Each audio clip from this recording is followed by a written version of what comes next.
I shall now describe the different methods by which X-ray films are loaded inside a Debye Sherrer camera. There are three such methods. In the first method, we make a central hole in the film, and then it is put in this fashion so that the hole goes against the beam stop and the two ends of the film come against the knife edges. So, these are two knife edges. So, these knife edges are put at the time of manufacturing of the camera, and therefore, the distance between the knife edges over the circumference of the camera UK is known very, very accurately. So, when X radiation strikes the sample here, the diffracted beams will emanate from this point and then strike the X-ray film at these 2 points. So, if we have a particular HKL plane, then it will give rise to this line pair, say 1 1, and those will be recorded on the film at these points. Now, this angle, as we know, is 4 theta, and the angle subtended by UK, the distance between the two knife edges at the center, is also known right from the day of manufacturing of the camera. So, if we measure the distance between the two lines in the line pair 1 1, and if this distance is u, we can write down u divided by UK, the distance between the knife edges, is equal to 4 theta divided by, say, 4 theta k, the angle subtended by these 2 points, the entire arc at the center. This is known accurately right from the date of manufacturing. So, if we can measure this value, this particular length u, this is again known accurately. So, we can find out the value of theta from this equation, and once we can find out the value of theta, then using the Bragg equation, lambda is equal to 2d sin theta, where lambda is the wavelength that has been used in these measurements and theta has been calculated.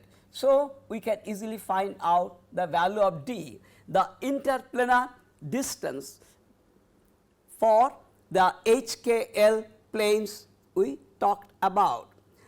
So, in this way we can find out the interplanar distances of the planes HKL between, say, line pair 1 1, then H prime, K prime, L prime from the distance between line pair 2 2, etc., etc. So, all the HKL planes which have given rise to the diffraction pattern can be found out in this manner. Now, in the second method of loading, the central hole is placed over the collimator end, and the ends of the film go up to the knife edges here. So, the knife edges cast a sharp shadow on the film, and the actual distance between the two knife edges V is known very, very accurately from the date of manufacturing of the camera. And it is also known how much will be the angle subtended by this over here, since we have got, say, we are talking about the line pair 5 5 in this case. suppose the diffracted beams strike at these 2 points. So, naturally this will be 2 theta, this angle will be 2 theta. So, this angle will be 2 pi minus this whole angle will be 2 pi minus 4 theta.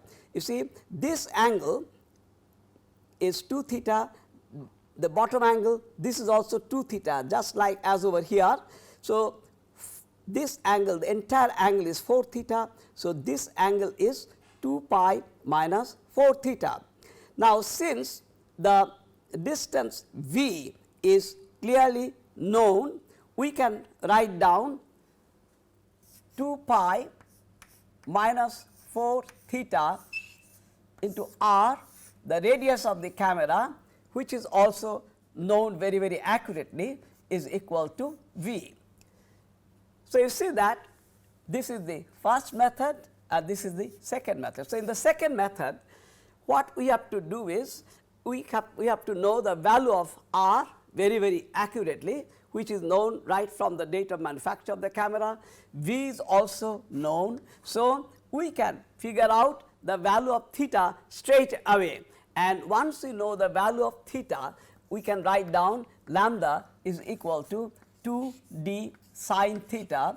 So, lambda, the wavelength used, is known, theta has already been determined in this manner. So, we can find out the d or the interplanar distance, for the planes which have given rise to all the lines in the diffraction pattern. Now, there is a third method which is known as Stromanis method. So, there is a third method which is known as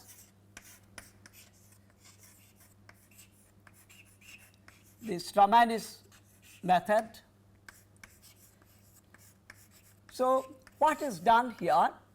In this method, we have 2 punch marks, 2 holes corresponding to the regions, the collimator and the beam stop. So, the film is placed inside the camera in such a manner that this hole goes over the collimator and this hole goes over the beam stop, and the distance between these 2 holes is known very, very accurately from the manufacture of the camera. So, this distance w is known to us already, the camera radius r is also known. Now, if we measure this length corresponding to the length over here, the s, then we can simply write down s by w will be equal to 2 theta divided by pi. We can easily write down s by w is equal to 2 theta by pi. Now, s can be measured accurately. So, w is also known. So, we can easily find out the value of theta, and then from the value of theta we can find out the corresponding d value. So, in this manner we can find out the interplanar distance of all the planes which have given rise to this diffraction pattern. Now, the reason why these 3 methods are used is the fact that when you after the exposure, when you take out the X-ray film, you have to develop it and fix it and then dry it. Now, once you do that, what happens is the film will shrink a little bit. So, shrinkage error will come into the picture. So, in order to avoid this, we use any of the 3 methods. The reason is simple. Say for example, in the first method, the knife edges are fixed inside the camera. So, the distance between the knife edges is a fixed quantity. Now, we know that for any line, this length will shrink a little bit and it will be in proportion to the length between the knife edges.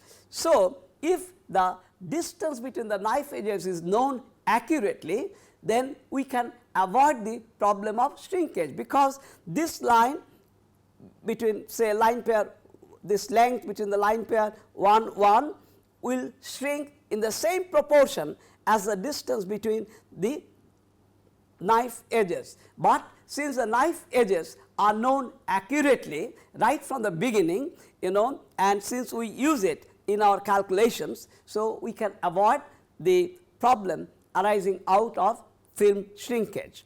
Similar is the case in the second case. In the third case also, we avoid the problem of film shrinkage, because this length between the two holes is very, very accurately known. When the manufacturers make it, they give this value. So, whatever shrinkage can happen, once we take this length into consideration, we do not have the problem appearing in the measured value of theta or in the measured value of d. Now, we come to the second method, second type of camera that we use in the powder method. We have already described the Debye Sherrer method, and now we are talking about the focusing method. So, as we all know, in the powder photography, there are three variations: the Debye Sherrer method, the focusing method, and the pinhole method. So, we have talked about the Debye Sherrer method already. Now, I will talk about the focusing method.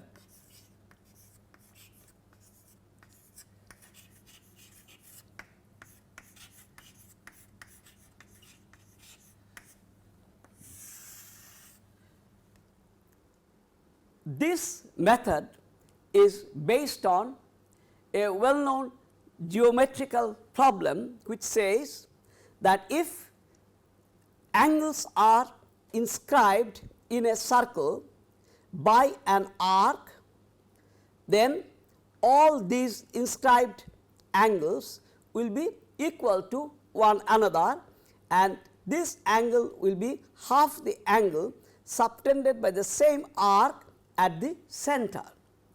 Now, in the focusing method, we use an extended sample. Say we put a sample big enough at the circumference over here. Say these are the two HKL type of planes in the two crystallites in the sample. So, if there is an incident beam over here and it gets diffracted along a particular direction, then this angle will be the 2 theta. 2 theta angle is always between the incident and the diffracted direction. Similarly, if we have a divergent beam coming from an X-ray source, so another X radiation will go to this particular atomic plane, fall on this particular atomic plane. This is also an HKL plane like this one, and it will get diffracted along this. So, this angle will be 2 theta.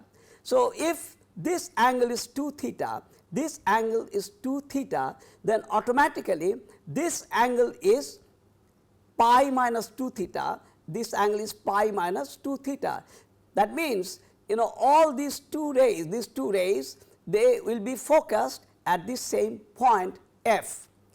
So, what is the advantage of this method? Here we are using the focusing of the diffracted beams in order to enhance the intensity of the diffracted beam. You see, diffraction process is a very inefficient process. The diffracted radiation is much weaker compared to the incident radiation. So, if we have a focusing action of this kind, then we can enhance the intensity of the diffracted beam to our advantage. So, in the focusing method, this is what we do. Now, if we take a cross section of the focusing camera, as I already said, the specimen is an extended one as shown over here. So, we can use a big enough specimen, then the X-ray film is placed in this manner. The source of X radiation is here and we use a divergent beam of X-rays. So, let us suppose we have got the same kind of HKL plane at these 3 points on the sample. Due to diffraction, all these 3 diffracted beams must come to a focus over here, and this goes on for other HKL planes also. Say for example, if we have got 3 H prime, K prime, L prime planes, one over here, another over here, a third over here in 3 different crystallites of the sample, again they will get focused at another point over here. So, you see that we will get lines due to diffraction from different HKL planes as we get in case of a Debye Sherrer camera. Now, there is a big difference between a Debye Sherrer camera and a focusing camera. For example, we will readily see that this camera, the focusing camera, has a higher resolving power than the Debye Sherrer camera. Say for example, we can write 4 theta multiplied by the radius of the camera is equal to u is this distance, plus arc SABN. So, this arc plus this total arc subtends an angle 4 theta at the center. So, we can write 4 theta r is equal to u plus arc SABN. Now, the arc SABN, it is a fixed arc from the way the camera is manufactured. So, this is the fixed quantity. So, we can write down theta is equal to 1 upon 4 r. So, 4 r, if we now differentiate both sides with respect to theta, we can write down 4 r is equal to du d theta. So, d theta is du dr. Again you know that by differentiation of the Bragg's law, we can get this value d theta dd is equal to minus 1 by d tan theta. Now, if we combine these two relationships, we can write down du dd is equal to minus 4 r by d tan theta, or resolving power of the camera, which is denoted as d by delta d, that will be equal to minus 4 r by delta u tan theta. So, in this equation, delta u is the distance between 2 lines diffracted by 2 HKL planes which have got very similar value of d, and d is the average distance between those planes, delta d is the difference between the d of those planes. So, this resolving power is equal to minus 4 r by delta u tan theta.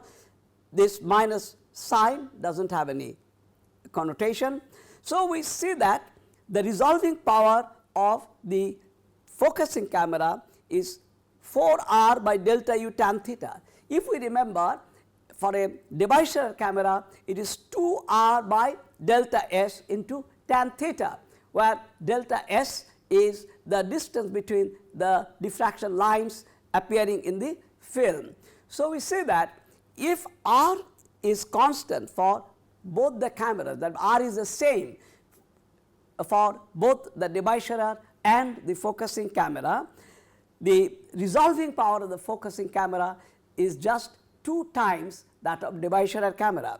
So, you see that when we want to do some very accurate work, we prefer using the focusing camera instead of the Debye Sherrer camera. This is the arrangement of the X-ray source, the specimen and the X-ray film in a focusing camera when we record all the back reflected diffraction beams. Now we come to the third method in powder photography, that is the pinhole method.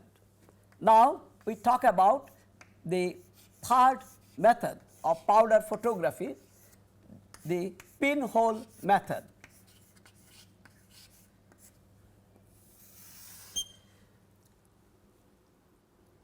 Now, in the pinhole method, we can use a flat specimen as shown over here.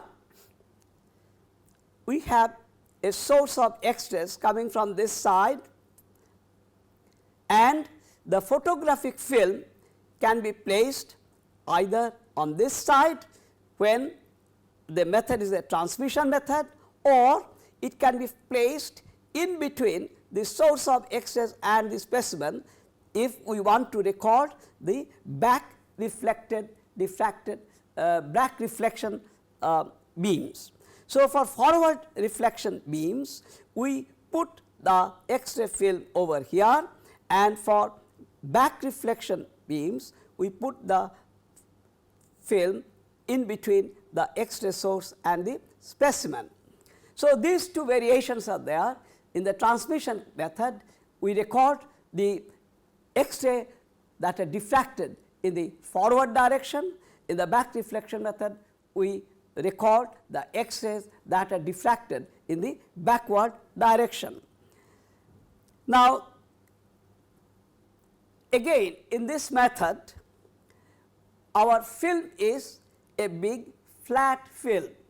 Now, remember that in case of the Debye Sherrer method and the focusing method, we use a strip film. In case of the Debye Sherrer and the focusing method, we use only a strip film. But now in this case, in the pinhole method, we use a much bigger sized X-ray film like this. So, what happens in case of the Debye Sherrer or the focusing method, you record only part of the Debye ring. We cannot record the entire Debye ring like that, which is diffracted, but we can record only this part of the entire Debye ring. But what happens here, in case of the pinhole method, we can record the entire Debye ring. So, this is a basic difference.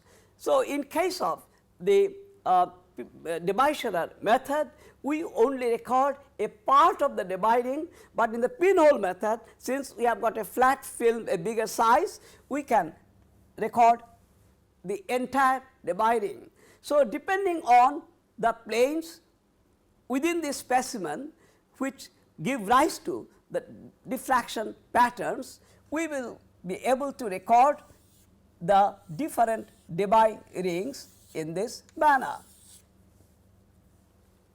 And then by doing the usual calculations, by knowing the distance or the diameter of the Debye rings and the specimen to film distances, it is possible to find out the value of theta for the different Debye rings, and from the value of theta, since lambda is known, we can find out the value of d for each and every diffraction pattern. So, in this way we can find out the d values for the different planes which give rise to the diffraction patterns in the pinhole camera.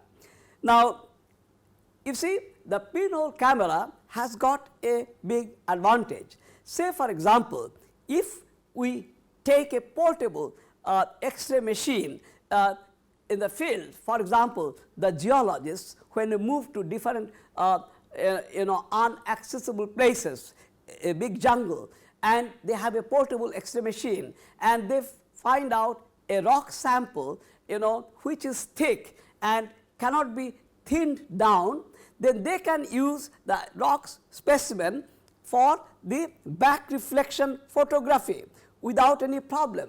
Yes, they cannot do it by the transmission method, but in the field, if you put a thick enough sample here, but you can easily record the X-ray, diffracted X-ray beams in the backward direction, and from that they can find out the values of D, and as I will show later, it is possible to find out the crystal structure and other parameters regarding the material. Now, when you do powder photography, how to choose the incident radiation? Now, there are two important considerations in this respect. The first one is the characteristic radiation which we use should not be such that its wavelength is less than the K absorption edge of the specimen. Why? Because this will cause fogging of the film. So, let me repeat what it says. The first consideration while choosing the incident radiation is the lambda or the wavelength of the incident radiation should not be less than the K absorption edge wavelength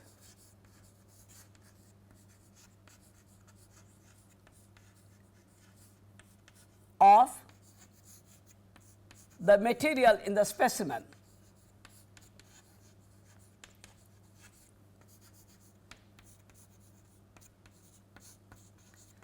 We know that if the incident radiation is less than the K absorption edge wavelength of the material in the specimen, then what will happen? This wavelength will be able to knock out electrons from the inner shells, as a result of which there will be X-rays produced, and those X-rays are known as the fluorescent radiation.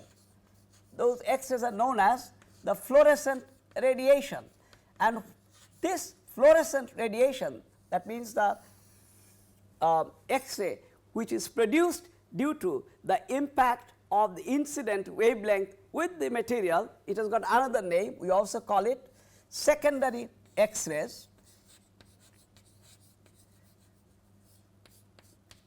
So, what will be the function of these rays?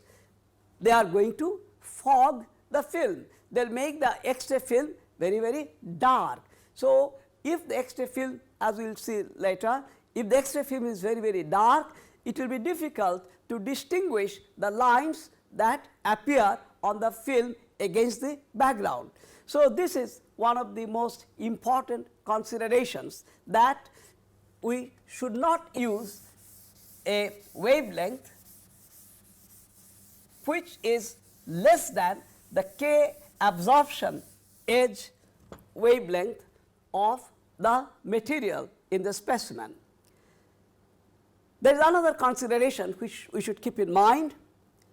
Now, you see, if we think about the Bragg equation, lambda is equal to 2d sin theta, in the powder method, lambda is a fixed quantity. So, it is fixed. So,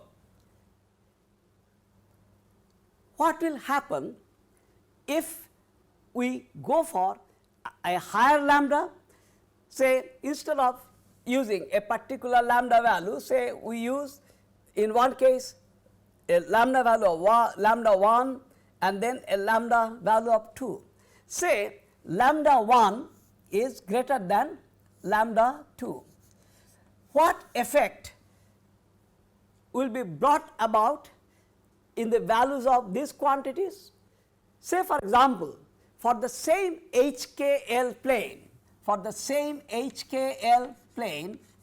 for which D is a fixed quantity, if I use lambda 1, the higher wavelength, then we can write down lambda 1 is equal to 2d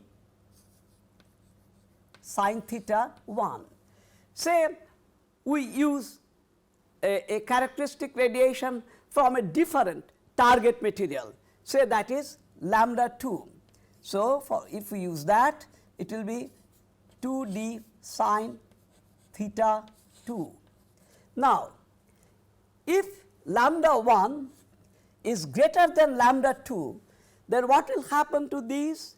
If lambda 1 is greater than that, is a higher value, so that will mean your theta will be higher. If the lambda used has a lower value, your theta will be lower, because d is fixed for that particular plane. That means you can change the relative positions of the diffraction lines by using different incident radiations having different wavelengths. So, if suppose we want to bring all the diffraction lines closer together, that means we would like to have theta values to have smaller values, and then we use a smaller incident wavelength. But if we want to separate out the lines, that means we want to increase the value of theta, then we should use a longer wavelength radiation. So, these are the two considerations which we must remember while choosing the incident radiation. Say for example, if we have a case, if we are going to study say a sample of iron, and if we use a copper K alpha radiation, then what will happen? The copper K alpha radiation has a wavelength which is 1.542 angstrom. Iron K alpha has a wavelength 1.937 angstrom, and the K absorption edge wavelength of iron is also very close to this. So, naturally, if we use a copper K alpha radiation to study an iron sample, the copper K alpha has a wavelength which is less than that of the iron K alpha absorption edge wavelength, which is very close to this. Naturally, what will happen? Secondary radiation, secondary X radiation or fluorescent radiation will be produced, and that will fog the X-ray film, so that the lines will not be properly visible. Now, say for example, we use copper K alpha radiation having a wavelength 1.542 angstrom to study a particular material. Now, we find the lines are too close together in the X-ray film. So, we want to separate them out so that we can read them properly in a better way. So, we should go for a higher wavelength of the incident radiation. You see that chromium K alpha will be a good choice. It has got a wavelength of 2.291, and as I have already said, as you increase the incident wavelength, the theta value should also increase, because d remains a constant for a particular film. So, these are the things which we must keep in mind while choosing a radiation for the powder photography. Now, as I already told you, which one will be a desirable powder photograph, this one or that one? Here you see, you can see the diffraction lines clearly against a very light background.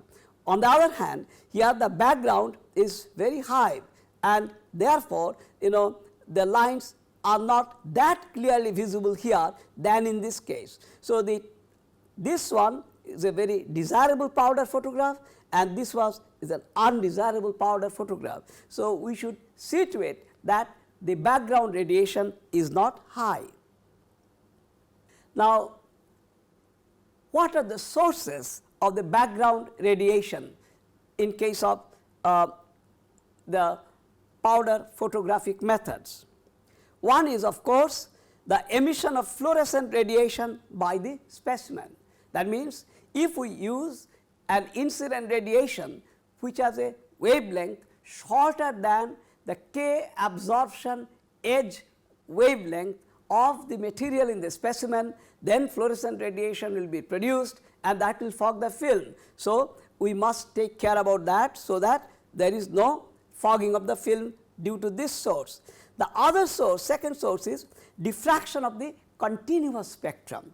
You see, whenever we use a K alpha radiation, you know, it is not only K alpha that we use, at the same time there will be some amount of the continuous white radiation and a little bit of K beta also, because filters cannot efficiently filter the K alpha. It is not 100% efficient.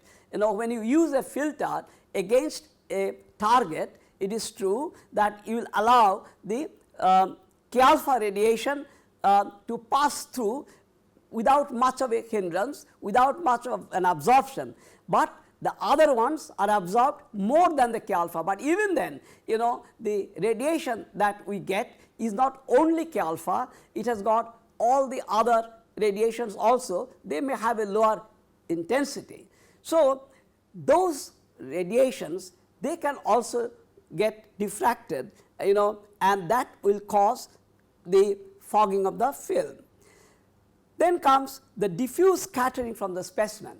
Say if the temperature is little bit high, or if there are imperfections in the specimen, then you will find some diffuse scattered radiation from the specimen. Then the fourth source of error is diffraction and scattering from surrounding objects. Say for example, when we make a needle sample for the Debye Sherrer method, we use a binding glue. So, some scattering might occur from the atoms present in the binding glue, and if the beam is not properly collimated, there may be some diffraction and scattering from the beam stop and the collimator. So, there are various sources of sources which give rise to the fogging of the film, and we must be careful to avoid them as far as practicable. Now, so far as the second source is concerned, diffraction of the continuous spectrum, we can completely avoid it by using what is known as a monochromator. So, I will tell you the principle of a monochromator. Say for example, we have a copper target in an X-ray machine. So, from this machine we will find a white radiation as well as the characteristic K alpha and K beta radiations. Now, if this radiation is allowed to fall on the surface of a crystal where these are a specific atomic planes, HKL planes, and this is the value of D, then if I put this angle, incident angle, such that only the copper K alpha can diffract, not the others, then what will happen? According to Bragg's law, only copper K alpha will be diffracted. So, this radiation will be a perfect single wavelength radiation, and this can be used for powder photography. So, what we do, this is called a monochromator crystal with parallel atomic planes, and we figure out that if we want to use a copper K alpha radiation, we find out what is the wavelength of the copper K alpha radiation. We know that it is equal to, copper K alpha has a wavelength of 1.542 angstrom. Now, we use a known monochromator crystal, and we know all the planes parallel to the surface of the monochromator, and naturally from the known monochromator crystal, the D of those HKL planes is also known. So, this is known, this is known. So, from Bragg equation, lambda is equal to 2d sin theta. Since both lambda is known, this is what we want to diffract. Since this is a constant for that particular plane, so sin theta can be found out and theta can be found out. So, we allow the beam from the target to be incident on this monochromatic crystal at exactly that same value of theta, and this will ensure that no other radiation excepting the copper K alpha radiation will be able to diffract, although it will be of a lower intensity, but this will be a perfectly monochromatic beam, a perfectly single wavelength beam, which is not possible to obtain using a normal filter material.